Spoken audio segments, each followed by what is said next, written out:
Good morning. এখন প্রায় সকাল 6টা বা সোয়া 6টা এরকম বাজে। তো দেখতেই পাচ্ছ যে আমি এখন পুজো দিচ্ছি, স্নান করা হয়ে গেছে। যেহেতু এখন সকালে মর্নিং স্কুল চলছে এই 1 মাস ধরে, তাই জন্য সকালে উঠতে লাগে। উঠে তার আগে কিছুটা খাওয়া রেডি করে নিয়ে আবার কাজ করে আমি স্নান করে পুজোটা আগে দিয়ে নিই। তারপরে যে খাবার বানাচ্ছি, মেয়ের টিফিন রেডি করে রেখে যাই, আর আমি খাবার নিয়ে যাই। আমি পরের খাওয়ার জন্য রেডি করে রাখি, সকালে খাওয়ার জন্যে সব ওগুলো করছি। সকালে এখন মর্নিংয়ে স্কুল, যেহেতু তোমাদের সঙ্গে শেয়ার করতে পারিনি সারাদিন আমি কি করি, তাই জন্য আজকে ভিডিওটা করলাম। ভিডিও করে তোমাদের কাছে শেয়ার করি যে আমি সকালবেলা সকাল থেকে উঠে কি করতে থাকি। দেখতে থাকো তোমরা। আর যেসব খাওয়ার দাওয়ারগুলো, এই যে রুটি বানাচ্ছি, আলু পরোটা বানাবো মেয়ের জন্যে, আর তরকারি এই যে আলু পরোটা, আর হলো সব কিছু রেডি করছি। মেয়ের কমপ্লেন সব রেডি করে চা খেয়ে আমি বের হয়ে যাই। এই যে রেডি হয়ে গেছি, রেডি হয়ে এখন বের হয়ে যাব। বর দিয়ে আসবে স্কুলে। আর এই যে স্কুলে ঢুকে গেছি এখন। প্রায় সকাল 7টা হয়তো বাজে এরকম, এই সময় চলে এসেছি স্কুলে। আর স্কুলে এখন ওয়েদার যা সুন্দর, বৃষ্টি। আমাদের এখানে এখন সেভাবে গরম নেই, দিনের বেলা পড়লেও আবার রাত্রেবেলা বৃষ্টি হচ্ছে বা সকালে বৃষ্টি হচ্ছে। যেহেতু দক্ষিণবঙ্গে গরম, সেই জন্য স্কুলে মর্নিং স্কুল চলছে এখন।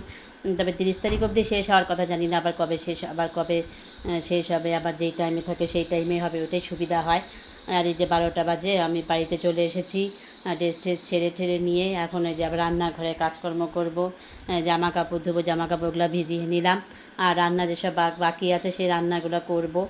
তবে আজকে বিছনাটা উঠাতে লাগেনি, মেয়ে উঠিয়ে গেছে স্কুল যাওয়ার আগে। আর যে বাসনপত্র সব মেলে দিলাম। আর মোচা কেটে রেখেছি, কালকে রাত্রেই কেটে রেখেছিলাম। সবজিও কালকে রাত্রে মোটামুটি কেটে রেখেছি, না তো সকালে এত কিছু করা সম্ভব হয় না। যে বরের ডিউটি আছে, বরকে আবার রান্না করে দিব। এই যে মোচার তরকারি, পুঁই শাকের তরকারি, ভাত, ডিমের ঝোল, ডাল, এগুলো সব করেছি।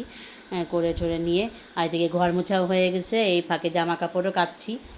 সবই এক ফাঁকে ফাঁকে করতেই লাগে, যেহেতু একা থাকি। আর এই যে বরকে খাওয়া দিয়ে দিলাম, বর খেয়ে নিচ্ছে। আবার স্নান করে নিলাম, স্নান করে যে জামা কাপড়গুলো ধুয়েছিলাম মেলে দিলাম।